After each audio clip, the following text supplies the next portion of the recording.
Hey, Hub History listeners. Before we get started today, I just want to offer a bit of an apology. When I sat down to start editing this episode, I realized that there was some sort of weird reverb in the recording. I'm not sure if it's because I had just put the air conditioner into the window that's next to my recording booth and that changed the way the curtains fall, or maybe I wasn't talking directly into the mic, or I don't know what exactly happened. Unfortunately, I didn't allow enough time this week to go back and record the full episode again, so we're kind of stuck with it. I cleaned up the sound the best I could, but in the end, I'm sorry that the audio this week isn't up to my usual standards.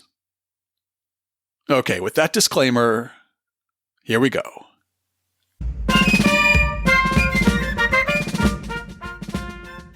Welcome to Hub History, where we go far beyond the Freedom Trail to share our favorite stories from the history of Boston, the hub of the universe.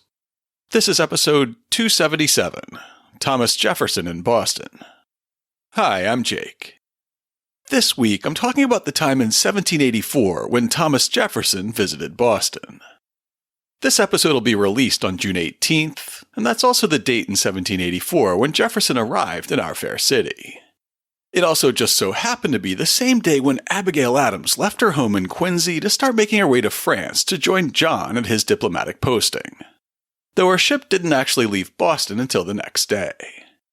In this episode, we'll explore how the friendship that was kindled during their single shared day in Boston carried on throughout their shared months in France, their decades of correspondence, and even through the years when Jefferson and John Adams were feuding. We'll also examine Thomas Jefferson as an early New England tourist, who explored not only Boston, but also New Haven, Portsmouth, and other key regional population centers, as well as taking a fun look at his epic Boston shopping spree just days before he too boarded a ship to Europe. But before we talk about Thomas Jefferson in Boston, I just want to pause and say thank you to everyone who supports Hub History on Patreon. You're the reason I can afford to keep making Hub History. I'd like to say that that's because ad sales are falling off across the podcast business. I mean, that is true, but it's not really my problem. My problem is that I barely have time to make the podcast itself, much less time to invest in chasing advertisers. The handful of ads we've had in the past have come from companies who approached me, which I'm incredibly grateful for. And speaking of which, if you'll be in Philly anytime soon, there's a cool new store opening this month in the Old City, directly across from the Betsy Ross house. Our old advertiser, Liberty & Co., is finally going to have their own brick-and-mortar retail shop. To be clear, they didn't pay me for this plug, but Tyson has invested in me in the past, and now he has a lot invested in this store. So when the store opens, shop there if you can. Now, my point actually is that I haven't been able to invest time in chasing advertising, so I'm incredibly grateful to the sponsors who invest in the show and in me. Their willingness to support us for anything from $2 a month to $20 a month gives me the ability to cover the costs of making this show, even as podcast advertising falls off a cliff. If you're already supporting the show, thank you. If you're not and you'd like to start, it's easy. Just go to patreon.com/hubhistory or visit hubhistory.com and click on the Support Us link. And thanks again to all our new and returning sponsors. And now it's time for this week's main topic. Longtime listeners will remember that I've always been a big fan of the John Adams miniseries on HBO. HBO Max, or I guess just Max now, didn't actually exist back when the series was released in 2008. So I had to wait until it came out on DVD, and then I could order it from the old Netflix DVD by mail service. I was really blown away by how deeply researched it was. I mean, sure, they had to take some liberties to fit such a sweeping story arc into a 7-hour series, but the dialogue is nearly all taken directly from the letters and diaries of the Adams family or from other historical sources. Even Lin-Manuel Miranda said that he didn't think he had to write John Adams into the Hamilton musical because Adams already had such a well-done popular biography, tweeting back in 2013 while he was still writing the show, "John Adams fans, sorry in advance. My dude does not love your dude. But y'all got a whole miniseries. Let us have this." The whole series is outstanding, but when I started writing this episode, it made me think of a moment in episode 4 of the series when John introduces Abigail to Thomas Jefferson while they're all on a diplomatic mission to France in 1784. My experience here has shown that American affairs are of very little consequence to anyone in Europe. And as long as they are dealing with 13 separate states, well, they can afford to procrastinate. Thomas, allow me to present my wife. Mrs. Adams is already well known to me. Your wisdom and your passion for your country is said to inform your husband's every decision. You do me more credit than I deserve, sir. Come. The words Jefferson speaks imply that he's been long acquainted with Abigail Adams, but the rest of the scene implies that he only knew her by reputation. The truth is somewhere in between. John Adams and Thomas Jefferson had become very closely acquainted back in Philadelphia when they were both serving in the Continental Congress. And they got even closer in the summer of 1776 when they were the key members of the Committee of Five that drafted the Declaration of Independence. Jefferson was not as well acquainted with Abigail Adams as he was with her husband, but he also knew her by more than just reputation. In real life, Abigail Adams and Thomas Jefferson had met before, but only for a single day. In the spring of 1774, Thomas Jefferson was still in mourning. Just over a year before, his wife Martha had passed away shortly after giving birth to their last child. The child, Lucy Elizabeth, died before her second birthday, becoming the third of their 6 children to die before age 2. Now, at the age of 40, he'd just learned that the Confederation Congress had chosen him to replace John Jay in France, working alongside Adams and Benjamin Franklin as one of America's first diplomats. In a letter dated May 18, 1784, Elbridge Gerry told Abigail Adams that the new ambassador would be departing from Boston. Unfortunately, he also told her that her husband would not be returning home anytime soon. Our commercial affairs are arranged. Mr. Adams, Mr. Franklin, and Mr. Jefferson are to carry on the negotiations. 3 years would probably be requisite to complete the business, and you may embark for Europe without delay, as there is not a possibility of any departure from the measures adopted by Congress. Mr. Jefferson proposed when he left Annapolis to spend about a fortnight in Philadelphia, and afterwards to proceed to Boston. And it's probable that Colonel Humphreys, formerly an aide to General Washington, will go with him, and that both will take passage from Boston, in which case you will have very agreeable companions. While she might have been interested to meet an old acquaintance of her husband, Abigail couldn't have been too thrilled to hear that John wasn't coming home. They had been separated time and time again, from the weeks they spent apart while John was being inoculated with smallpox during their engagement, to the long months that John spent in Philadelphia when Congress was in session, when Abigail's letters counted the snowbanks that separated them, to the year that he and John Quincy had spent in France during John's first stint as a diplomat. Now, they'd been separated again for almost 5 years, with John serving his country in the Netherlands and France, and Abigail at home in Quincy. After years of telling her to stay home and mind the farm and children, John had enough of loneliness, and in the fall of 1783, he finally told her to come to Europe. That September, he even claimed that he would take the risk of air travel to be with her sooner. You may embark for London, Amsterdam, or any port of France. On your arrival, you will find friends enough. The moment I hear of it, I will fly with post horses to receive you at least. And if the balloon should be carried to such perfection in the meantime as to give mankind the safe navigation of the air, I will fly on one of them at the rate of 30 knots an hour. This is my sincere wish, although the expense will be considerable, the trouble to you great, and you will probably have to return with me in the spring. I am so unhappy without you that I wish you had come at all events. With that, all that was left was to make the arrangements. And on May 25th, 1784, Abigail wrote to John to let him know that she had secured passage on a ship piloted by Captain Lyde, though she was not without misgivings. And now, my dear friend, let me request you go to London sometime in July, that if it please God to conduct me thither in safety, I may have the happiness to meet you there. I am embarking on board a vessel without any male friend, connection, or acquaintance, my servant excepted, a stranger to the captain and every person on board, a situation which I once thought nothing would tempt me to undertake.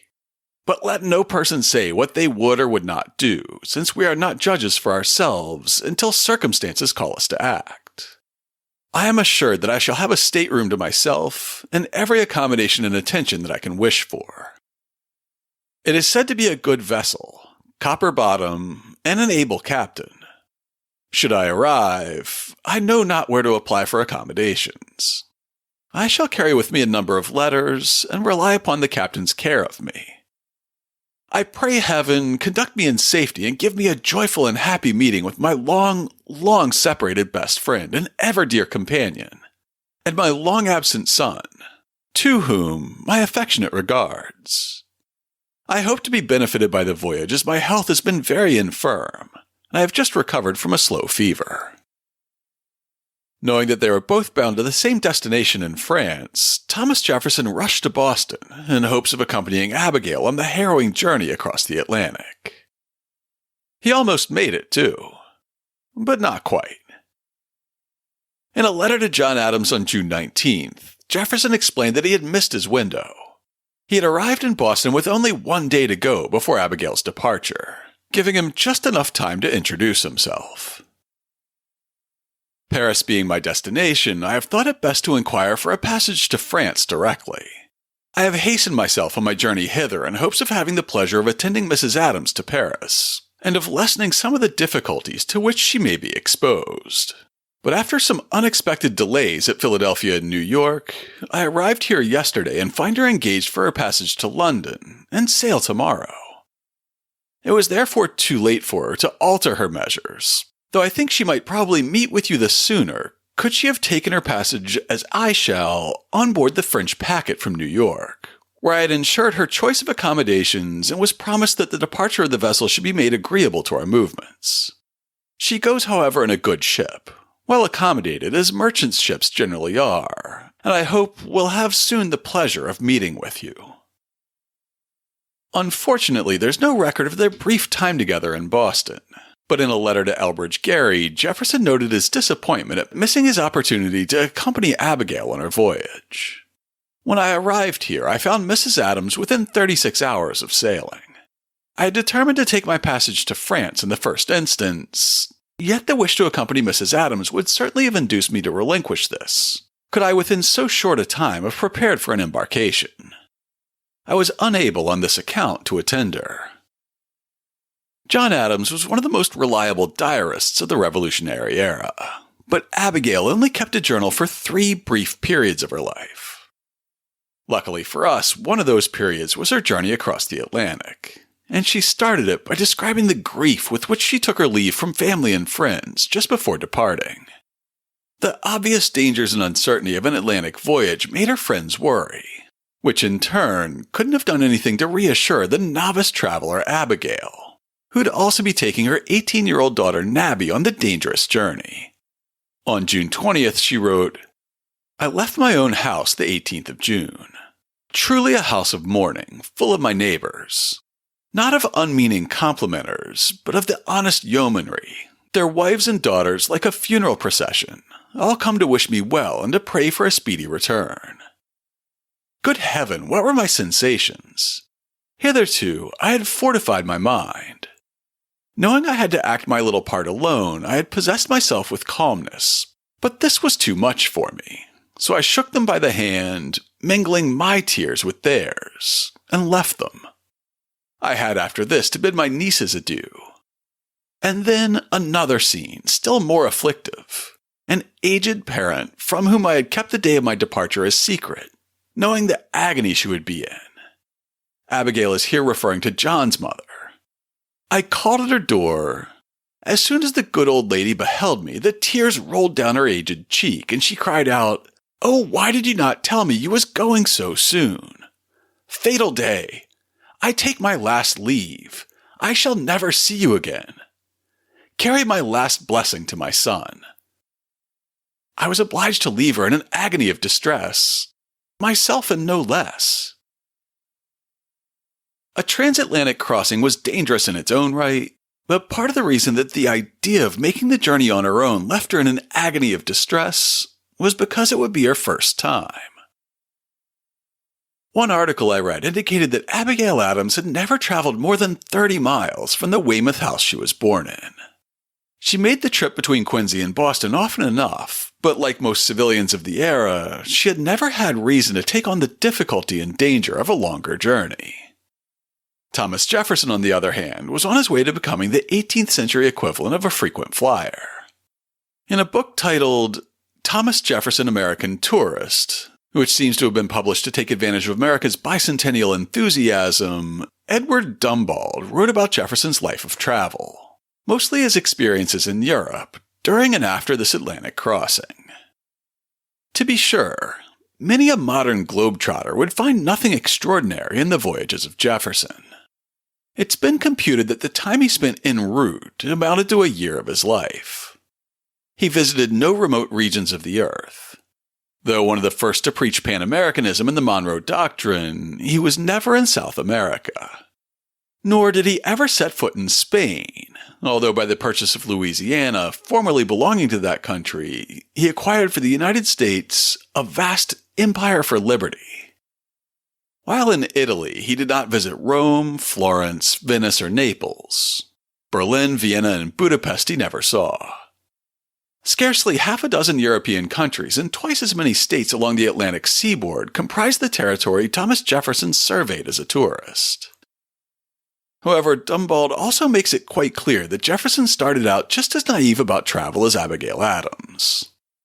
Quoting William E. Curtis's The True Thomas Jefferson, he notes, "When Jefferson started for William and Mary College in 1760 on horseback, a 5 days' ride, he had never been farther than 20 miles from his home, had never seen a town of more than 20 houses, and his acquaintance was limited to his schoolfellows and the families of farmers around Shadwell." While I was Googling around to see what I could turn up for sources for this week, I stumbled across a kind of funny contemporary review of Dumbald's book by Frederick Kirkland. The author seems to think it strange that Jefferson spent only a year in traveling. But this seems to me a long time for a man who was as busy as Jefferson, especially when it's considered that Washington and Hamilton were never out of the country after they reached maturity. Except for a few Southerners who'd been educated in England or Edinburgh, it was most unusual, unless diplomacy or business took them away, for colonists to want to undergo the hazards of an ocean voyage. While his European travels wouldn't commence until after this first Atlantic crossing, Jefferson was quickly becoming a veteran road tripper. That year, Congress was meeting in Annapolis, Maryland, which was, coincidentally, where I lived for the couple of brief years when I made the mistake of moving out of Boston. On May 7th, they appointed Jefferson Minister Plenipotentiary and charged him with joining Ben Franklin and John Adams in Paris to negotiate treaties of amity and commerce with the European powers. Thomas Jefferson wasn't much for diaries, but luckily we have his account book for this trip. This was a ledger where he kept track of the money he spent, kind of like balancing a checkbook back in the old days. These account books are handy because you can tell a lot about his travels from reading them, from whether he was buying oats for his horses or paying the fare for a ferry ride, to how much food he purchased for himself and his traveling companions, to exactly where he was paying for accommodations for the night. According to these account books, Jefferson left Annapolis on May 11th and arrived in Philly by the 15th. Leaving Philadelphia, he reached Trenton on May 29th, and took a ferry from Paulus Hook in today's Jersey City to Manhattan on the 31st. From there, he took his sweet-ass time on the road to Boston, with Dumbald pointing out that he took 2 weeks to cover a distance that usually took travelers 1 week, over the best highways in the young nation, like the Boston Post Road, which I hope to write an episode about in the future. He wanted to see the sights and to explore a region that he'd never visited, but there were also practical reasons for taking the long road. If he was supposed to be negotiating commercial treaties in Europe, well, he needed to know what products the northern states had to offer, so he tried to see as much of them as he could in a short time. Dumbald writes, before going abroad, Jefferson made a tour of the New England states, familiarizing himself at first with their economic conditions, in order to prepare himself for his task of negotiating treaties of commerce with foreign countries. He announced to a Virginia correspondent, "I mean to go through the eastern states in hopes of deriving some knowledge of them from actual inspection and inquiry, which may enable me to discharge my duty to them somewhat the better." Upon leaving Annapolis, he reached Philadelphia on May 14, 1784. 2 weeks later, he departed from Philadelphia, arriving at New York on the 30th. He left New York on June 5th and visited Fort Washington, Stamford, Fairfield, Stratford, New Haven, Middletown, Hartford, Bolton, Lebanon, Norwich, New London, South Kingston, Newport, and Providence. Upon setting out from that place for Boston, according to newspaper accounts, Jefferson was attended a few miles from town by a number of the principal inhabitants. According to his account book, Jefferson and his party finally made it to our area on June 18th, noting, "Breakfast, Ames's in Dedham. Arrived in Boston." The account book also has a brief entry stating that Jefferson paid lodging, etc., of Colonel Ingersoll. Thankfully, the editors of Founders Online added a helpful footnote to one of Jefferson's letters from Boston, explaining exactly where he stayed while visiting our city. In Boston, he stopped with Colonel Ingersoll, probably Joseph Ingersoll, who lived at the corner of Tremont and Court Streets. Ingersoll's Tavern, on the corner where the Government Center Tea Station now stands, is also where George Washington stayed during his visit to Boston in 1789, when a letter from Boston attorney Christopher Gore in October noted, "In the house are 3 parlors in the lower floor, 3 bedchambers on the second, and sufficient on the third to accommodate servants. In the neighborhood is a very good livery stable." It was important that Ingersoll's Tavern had quarters for servants because Jefferson didn't go on this trip alone. With him, he brought his oldest daughter, Martha, who went by the name Patsy. She was about 12 years old. He also brought along James Hemings. Hemings was the half-brother of Jefferson's recently deceased wife, also named Martha. He was also the brother of Sally Hemings, whom Jefferson would force to be his mistress a few years down the road. James Hemings was, like his sister, enslaved by Jefferson at Monticello. Our own homegrown gradual emancipation process was just getting started around this time, and Boston's reputation as a safe haven from fugitive slave laws was over 50 years from being earned. So there was no reason for the enslaver to worry about his human property during this visit. France was another story, though. You can read more about how James Hemings negotiated with Jefferson before returning home to slavery after tasting freedom in France in the book The Hemingses of Monticello by Annette Gordon Reed. You can also listen to a 2019 episode of the Sporkful podcast to learn how he became one of the first Americans to study French cuisine and how he helped shape the American palate. There will be links to both of those resources in the show notes this week. Nabby Adams was a few years older than Patsy, but they became very close in France, binding the two families even closer together. Before that could happen, though, Jefferson had to find his way to France, and before that, he had to complete his tour of New England. Without having to worry about accompanying Abigail, Jefferson was free to turn around and leave town just 3 days after arriving in Boston, as noted in Thomas Jefferson, American Tourist. On the 21st, he left the Massachusetts capital on a jaunt to Charlestown, Winnacemit, Salem, Ipswich, Hampton, Portsmouth, Exeter, Newbury, Salem, and Marblehead, returning to Boston on the 26th. On the northern leg of his New England tour, Jefferson was greeted with respect beyond that of a traveling politician. An article from the Continental Journal and Weekly Advertiser from July 1st, 1784, alludes to this new public perception of the now former congressman. Friday last, the Honorable Thomas Jefferson, Esquire, late governor of Virginia, arrived here by land from that state. He is shortly to embark for Europe as a minister plenipotentiary for the United States, in the room of the Honorable John Jay, Esquire, who is about to return to America. Governor Jefferson, who has so eminently distinguished himself in the late Glorious Revolution, is a gentleman of very amiable character, to which he has joined the most extensive knowledge. He is a mathematician and philosopher, as well as a civilian and politician, and the memorable Declaration of American Independence is said to have been penned by him.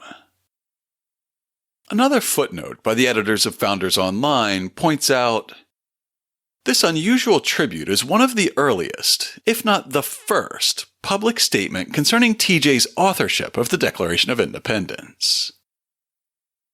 Of course, this is also a bit of legend-making in action. Boston's own John Adams and Boston expat Ben Franklin had taken a stronger hand in shaping the ideas laid out in the Declaration, but Jefferson wrote flowery prose, and the others knew they needed a Virginian to be the public face of the document. Now, not even a decade later, Jefferson's reputation as the sole author of the Declaration was already growing. The footnote from the editors goes on to point out that he also had a growing reputation as a public intellectual, no doubt in part due to the credit he got for the ideas of Adams. The note continues, he not only met with such leading figures as Dr. Ezra Stiles, Governor Jabez Bowen of Rhode Island, Governor Jonathan Trumbull of Connecticut, and the principal men of Boston and Portsmouth, some of whom, for example Governor John Hancock of Massachusetts, he had known previously. But he was also accorded recognition to an unusual degree. Some of this attention resulted, of course, from his official character and the mission on which he was going. But there is no doubt of the fact that his reputation as a man of unusual intellectual attainments had preceded him. Longtime listeners will know that I don't have the highest opinion of Thomas Jefferson, but for the purposes of this episode, I'm willing to roll with this description of him. So this man of unusual intellectual attainments managed to build time into his itinerary to visit the North Shore and New Hampshire for diplomatic reasons.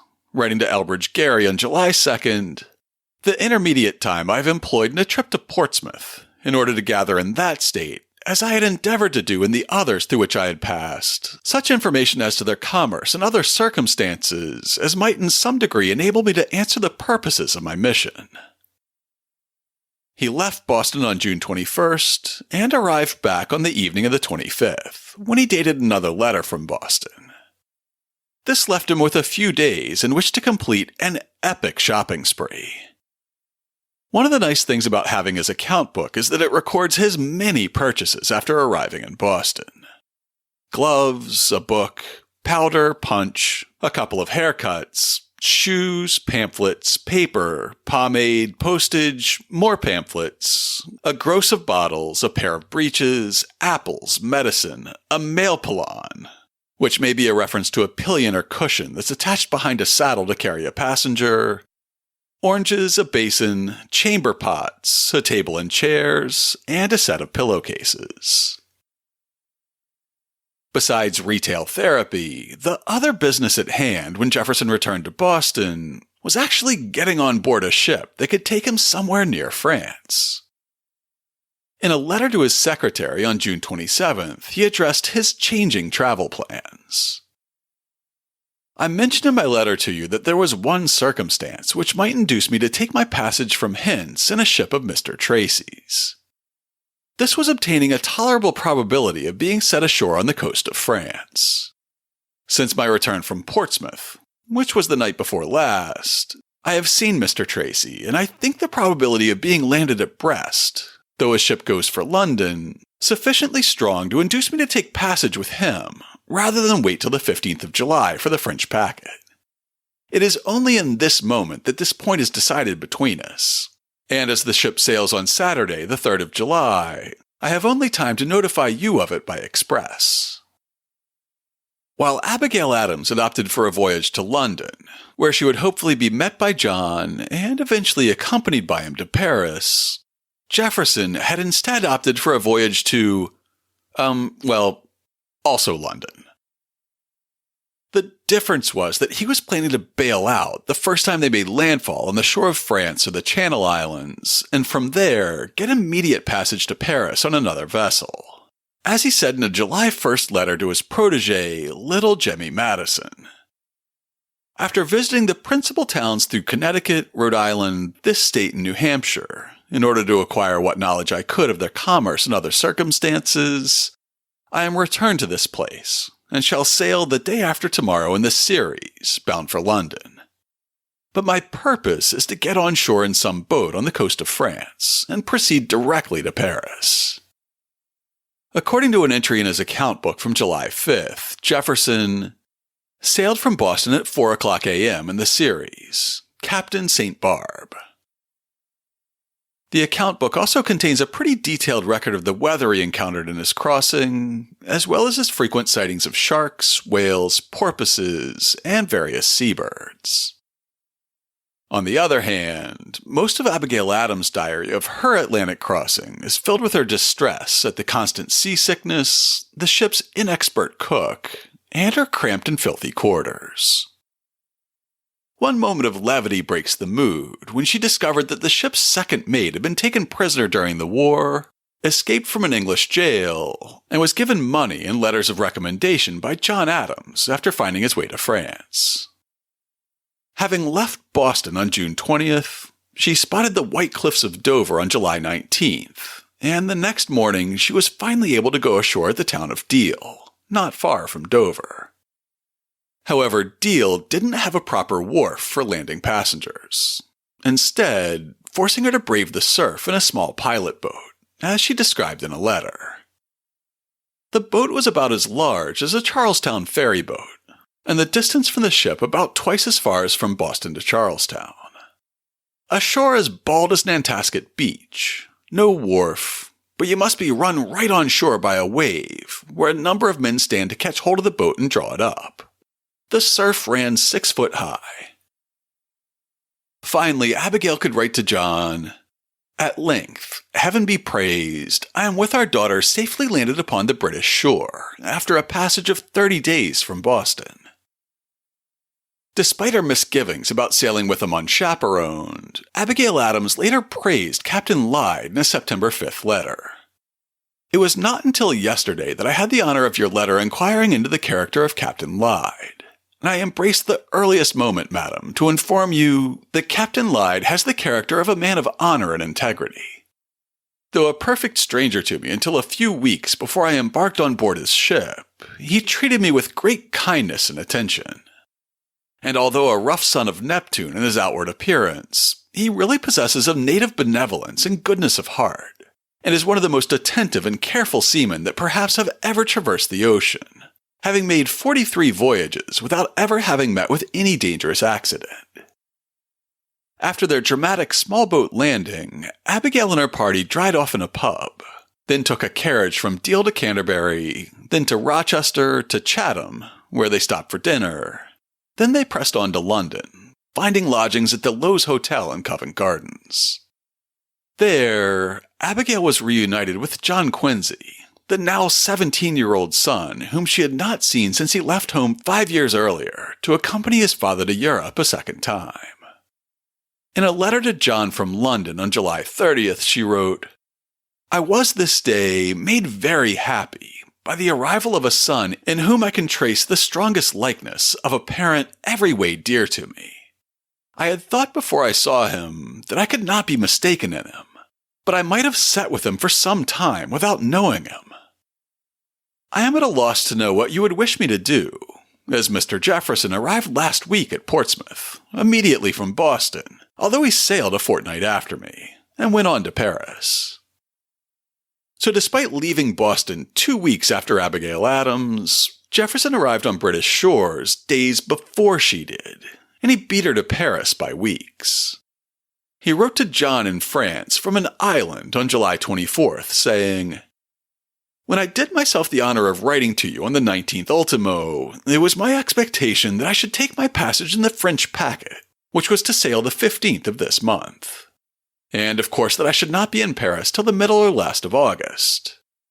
It had not then been suggested to me, and being no seaman it did not occur to myself, that even from a London-bound vessel I might get ashore off Ushant or elsewhere on the coast of France. On receiving this information, I took my passage with Mr. Tracy in this vessel, leaving Boston on the 5th instant, and having had a most favorable run, am now, as you will see above, meaning the Isles of Scilly, a small group of islands off the southern tip of Britain where his letter was postmarked from, in a situation which hardly admits of writing at all, and in hopes of seeing you in Paris as soon as your convenience and that of Mrs. Adams will admit, who I hope is now safe with you." A footnote to that letter in the Founders Online database notes that he was unable to proceed directly to France as he had hoped. Instead, the editors note he was forced to land at Cowes on the Isle of Wight and from there go to Portsmouth, from whence he sailed for France on July 31st. He arrived at Paris on August 6th. Abigail joined him there in less than a month. Or rather, she joined John at his French estate. That's just about where we came in with the clip I started us out with from the HBO special. But here's one more just for good measure. Let me take this opportunity, Mr. Jefferson, to give you my deepest condolences. You must know that you are welcome here at any time. I hope you will use this as your second home. You're most gracious, thank you.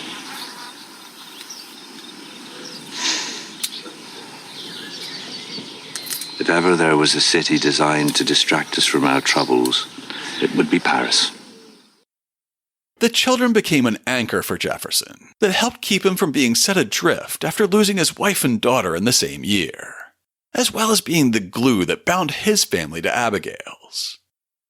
Over the course of the next 9 months, the Adamses and Jeffersons became something of a blended family, with Edith Gellas writing in a 2018 post on the Alejandro Institute's Uncommon Sense blog, Thomas Jefferson and John Adams had first met in Philadelphia as delegates to the Continental Congress. Although it had been a long decade since they had seen each other, the two Americans resumed a close friendship in Paris that was based as much on personal sentiments as their combined missions as diplomats. Abigail's relationship with Jefferson was personal. He had come to Paris with a young daughter, Martha, and his personal bonded servant, James Hemmings. He now found a home away from home among the Adamses that included John Quincy, who became to him almost a son, and Nabby, their 20-year-old daughter. Together, they explored the sights of Paris and attended theatrical and musical events. Abigail and Tom discovered a compatibility of taste and temperament, and both loved to shop.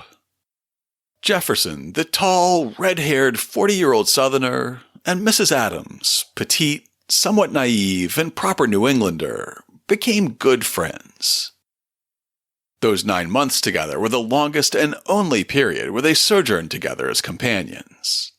This time provided the foundation for their sincere and devoted friendship that lasted, with one glaring interruption, for the remainder of their lives. It became the legendary idol for the Adams-Jefferson friendship. Even during the legendary feud between Jefferson and John Adams that lasted over a decade, Abigail was willing to break the silence and reach out to her old friend. In 1804, another of Jefferson's daughters died. Polly had been his youngest surviving child when she crossed the Atlantic at 9 years old in 1787. Arriving in London on her own, young Polly lived with the Adamses for a short time, while Abigail became a mother figure to her.